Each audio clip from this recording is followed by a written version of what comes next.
بسم اللہ الرحمن الرحیم۔ السلام علیکم ناظرین، آج ہم آپ کے لیے لے کر آئے ہیں قرآن و حدیث کی روشنی میں کچھ اہم معلومات قربانی کے بارے میں جو باحثیت مسلمان ہم سب کو علم ہونا بہت ضروری ہے۔ عید کے دن اپنے جانور کے پاس رہیں۔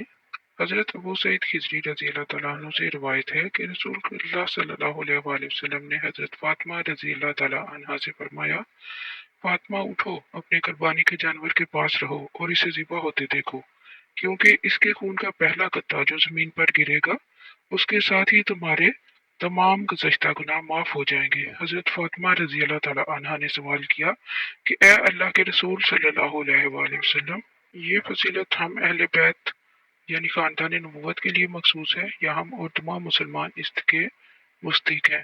آپ صلی اللہ علیہ وآلہ وسلم نے فرمایا، ہمارے لیے بھی اور تمام مسلمانوں کے لیے بھی۔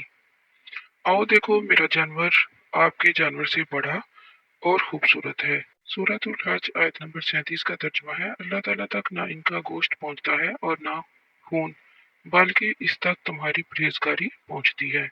قربانی ایک ایسی عبادت ہے جس میں قدم قدم پر ریاکاری، دکھاوا، بڑائی اور تکبر کے امکانات موجود ہیں۔ لہذا نیتوں کو درست کیجیے تاکہ آپ کی قیمتی قربانی ضائع ہونے سے بچ جائے۔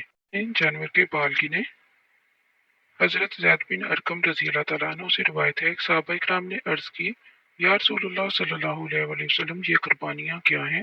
فرمایا، تمہارے باپ حضرت ابراہیم علیہ السلام کی سنت ہے۔ لوگوں نے عرض کی، یا رسول اللہ صلی اللہ علیہ وآلہ وسلم، اس میں ہمارے لیے کیا ثواب ہے؟ فرمایا، ہر بال کے بدلے نیکی ہے۔ عرض کی، اون کا کیا حکم ہے؟ فرمایا، اون کے ہر بال کے بدلے میں نیکی ہے۔ جس نے اپنی قربانی پر ثواب کی امید رکھتے ہوئے خوش دلی کے ساتھ قربانی کی، وہ جانور اس کے لیے جہنم سے حجاب ہوگا۔